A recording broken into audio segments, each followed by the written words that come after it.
ఏడో తరగతి 7 ఏళ్ళు చదివినట్టు.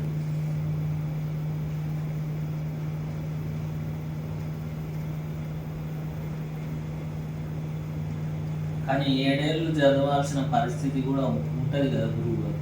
అంటే నాకు అట్లా ఉండొచ్చు కదా, అంటే ఆ, అనుగ్రహం అని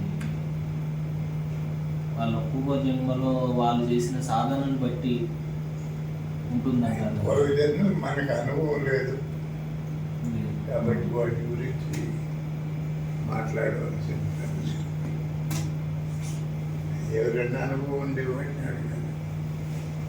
పోయిన జన్మలో నువ్వేమే, నేనేమి, ఇప్పుడేమి.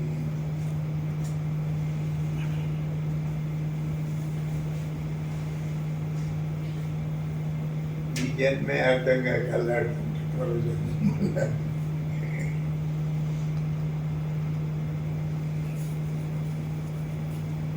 అంటే మనం చేసే ఏ చిన్న ప్రయత్నమైనా కూడా సహకరించదా అది కొంచెం దగ్గర కావడానికి? నువ్వు శ్వాస పీలుస్తున్నావంటే దగ్గర కావడానికి చేసే ప్రయత్నం అది జరుగుతూనే ఉంది కదా గురువుగారు ఎప్పటికీ. కాబట్టి దగ్గర అవుతా ఉండాలి కదా.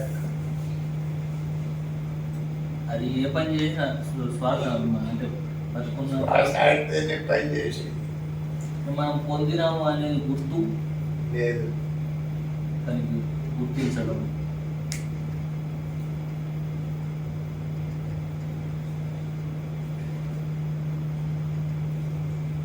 కాలు నొప్పి కాలు నొప్పి అని నువ్వు చెప్తుండవే కానీ కాలు నొప్పి అని కాలు చెప్తూ లేదు, తలనొప్పి తల చెప్తుంది. నువ్వేం చెప్తావు? అది నాకు అనిపిస్తుంది, నాకు తెలుస్తుంది కదా బాధ. ఇది కూడా అంతే. అది అది వచ్చినప్పుడు నాకు తెలియబడుతుంది అరుగుగా.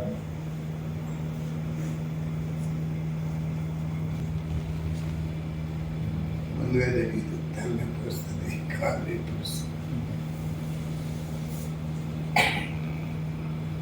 ముందుగా తెలిస్తే మనం మాత్ర వేసుకుంటాం కదా.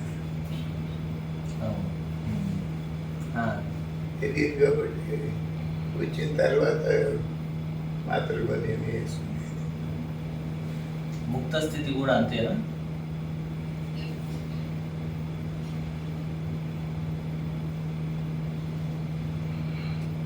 ఎవరన్నా గొప్పళ్ళు తెలిసిన వాళ్ళు తత్వాన్ని అడగాలి. నన్ను అడిగితే మీరే గురువు గారు మాకు, ఇక మాకు వేరే దిక్కు ఎవరు లేరు. ఎవరు లేకపోతే నేనే దిక్కు.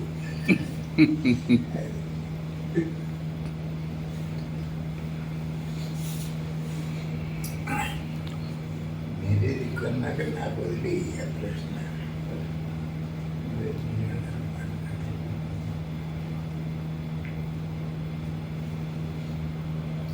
కొంచెం నమ్మకం కలగడానికైనా చాలా సమయం పట్టింది గురువుగారు. తర్వాత పూర్తి నమ్మకం వచ్చింది మీరు భగవంతుని స్వరూపులని.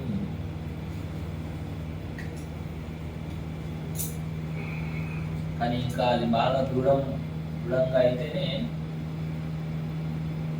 గురువు చెప్పిన మాటని, మీరు చెప్పిన మాటని అక్షరాల పాటించదు.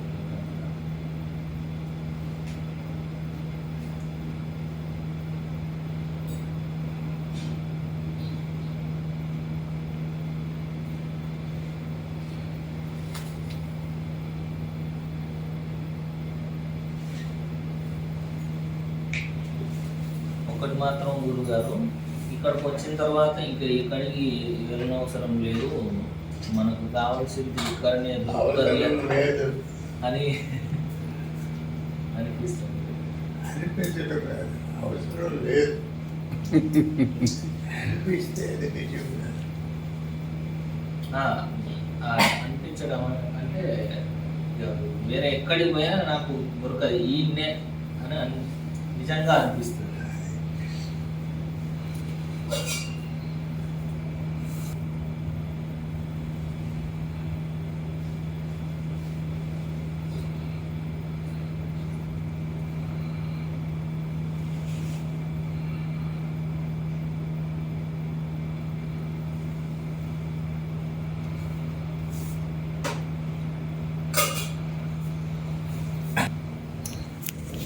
దేవాలయంలో బాగా ధ్యానంలో ఉంటాడు. కాబట్టి నిజానికి అనుభవానికి అంత తేడా అది ఒకటి చెప్పేది కాదు, నేర్పించేది.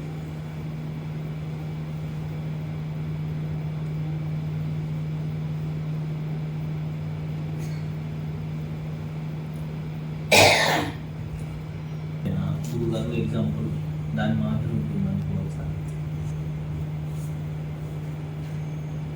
అంతే కదా. నిద్రన్నా చెప్పచ్చు, సాగోదన్నా చెప్పచ్చు. రెండవది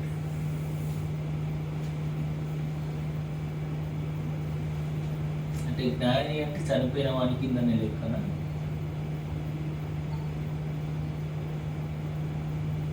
జ్ఞాని అంటే చచ్చిపోయి బతుకునేవాడు మాదిరి ఉంది.